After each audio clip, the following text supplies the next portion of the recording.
নমস্কাৰ আসসালামু আলাইকুম স্বাগতম জনাইছো আপোনালোকৰ চেনেল প্ৰিয় বান্ধৱীলৈ আশা কৰিছো সকলো ভালে কুশলে আছে মোৰো ভালে আৰু আজি ব্লগটো আৰম্ভ মানে এইকেদিন মই আসলতে ব্লগটো আৰম্ভ কৰিয়ে আছো কিন্তু আৰম্ভ কৰিব পৰা নাই কিছুমান বিশেষ কামত ব্যস্ত হৈ আছিলো যাৰ কাৰণে একেবাৰে আৰম্ভ কৰিব নোৱাৰিলো এই ভাবিছো আজি আৰু দেৰি কৰি নাথাকো এতিয়া ব্লগটো আৰম্ভ কৰি দিছো এতিয়া সময় হৈছে 12টা 12:30 বাজিলে এতিয়া মই 12:30 বাজিলে আৰু যাও এতিয়া মই লাঞ্চ বনাংগৈ গতিকে আপোনালোকে চাই থাকিব ভিডিওটো শেষলৈকে আৰু শেষত মোক জনাবলৈ নাপাহৰিব আপোনালোকৰ ভিডিওটো চাই কেনেকুৱা লাগিলে লাঞ্চৰ কাৰণে মই আজি বনাব লৈছো বিটৰ কাবাব তাৰ কাৰণে প্ৰথমতে মই বিট দুটা লৈ মিলি গ্ৰেট কৰি লৈছো আৰু ইফালে এখন পেনত অকণমান তেল দি দিছো তেলখিনি গৰম হওঁতে তাতে বিটখিনি দি দিলো আৰু ইফালে মই এটা দুটা আলু বইল কৰি থৈছিলো সেই আলুগিটাও ইয়াতে একেলগে দি দিলো আৰু প্ৰয়োজন মতে নিমখ দিলো আটাখিনি অলপ সময় ভাজি ললো বিটৰ পৰা যেতিয়া পানীখিনি নাইকিয়া হৈ গল ইমানখিনি সময় ভাজি ললো আৰু তাৰ পিছতে তাত দিলো অকণমান বেসন আৰু গুটেখিনি এটা সৰু সৰু কাবাব বনাই ললো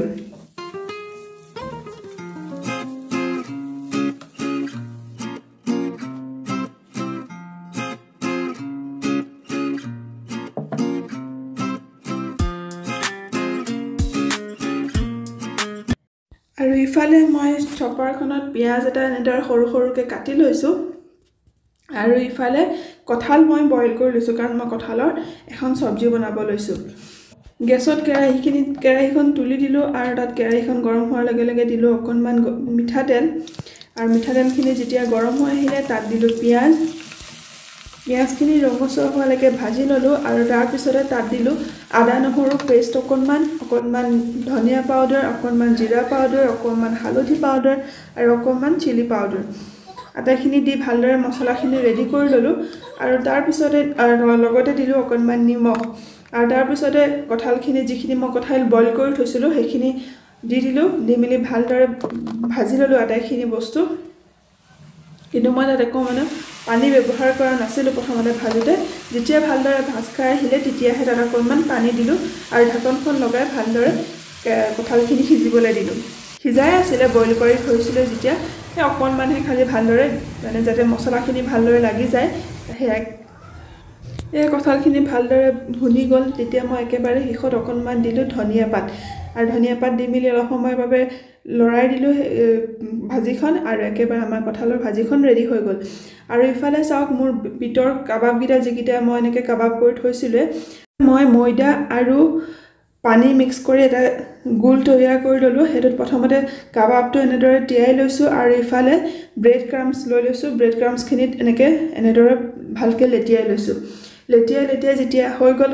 চাৰিওফালে লাগি গল তেতিয়া মই এখন পেনত অকণমান তেল দি তাতে ভাজি লৈছো ডিপ ফ্ৰাই কৰিব পাৰে মই পিছে ডিপ ফ্ৰাই কৰা নাই মই সেলো ফ্ৰাই কৰিছিলো কিন্তু খাবলৈ বিৰাট বেছি ভাল হৈছিল আৰু চাওক কালাৰটো কি ধুনিয়া হৈছে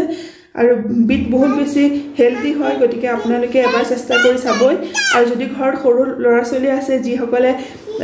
এবিলাক বস্তু নাখায় বিট তেতিয়া আপোনালোকে এনেদৰে বনাই দিব হসাকে খাবই লাগিব কাৰণ হসাকে বহুত বেছি ভাল হৈছিল আৰু এয়াই আছিল আমাৰ আজিৰ লাঞ্চ ভাত দাইল কঁঠাল ভাজি আৰু বিটৰ কাবাব ভাতখিনি খাই উঠিয়ে ভাবিলো অকণমান কাম এটা আছে গতিকে ওলাই গৈছিলো আৰু ওলাই আহোঁতে দেখিলো যে আমাৰ ঘৰৰ ওচৰতে এখন খুব ধুনীয়া নাৰ্চাৰী খুলিছে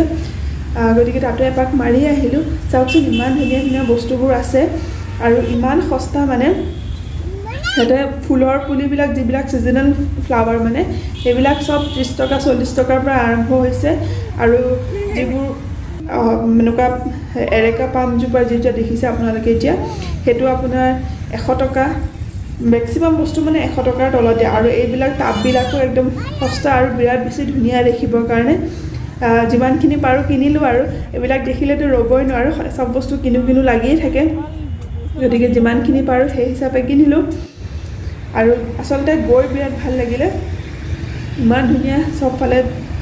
ধুনীয়াকৈ মিলাই থৈছে তেওঁলোকে মানে খুব ভাল লাগিলে সেইকাৰণে গৈ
ঘৰলৈ আহিয়ে দেখিছোঁ আহি পালে এটা খুব স্পেচিয়েল পাৰ্চেল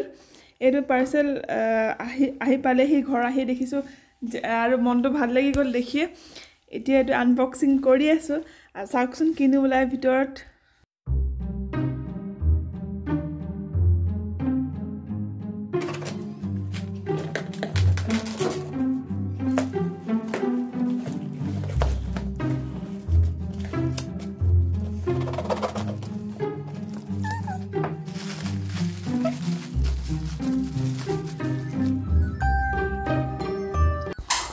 আৰু এই চাওক আহি পালেহি অসমৰ পৰা চুঙা গতিকে চুঙা পিঠা এগালমান পঠিয়াইছে অৱশ্যে গোটেইখিনি আমাৰ নহয় আৰু কাৰোবাক দিব লাগিব আৰু লগত আছে বৰা চাউল দেখি একেবাৰে মনটো ভাল লাগি গ'ল কাৰণ ইয়াত একেবাৰে বৰা চাউল পোৱা নাযায় গতিকে মই বৰা চাউল বিচাৰিয়ে আছিলোঁ গোটেইখিনি আহি গ'ল আৰু চুঙাটো আমি এতিয়া গৰম কৰি লগে লগে খাবলৈ লৈছোঁ এয়া এনেকৈ ম'মৰ যে ষ্টিমাৰ থাকে যে তেনেকৈ ষ্টিম কৰিছোঁ প্ৰেছাৰ কুকাৰটো ষ্টিম কৰিব পাৰে যিকোনো জেগাতে ষ্টিম কৰিব পাৰে আৰু লগতে এয়া গাখীৰখিনি একেবাৰে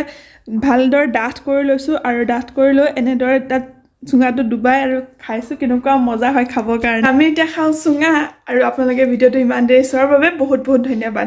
আৰু অতি সোনকালে লগ পাই আছোঁ আন এটা নতুন ভিডিঅ'ৰ সৈতে তেতিয়ালৈকে হাঁহি থাকিব কেয়াৰ কৰিব নিজৰ লগতে পৰিয়ালবৰ্গৰ থেংক ইউ ফৰ ৱাচিং বাই বাই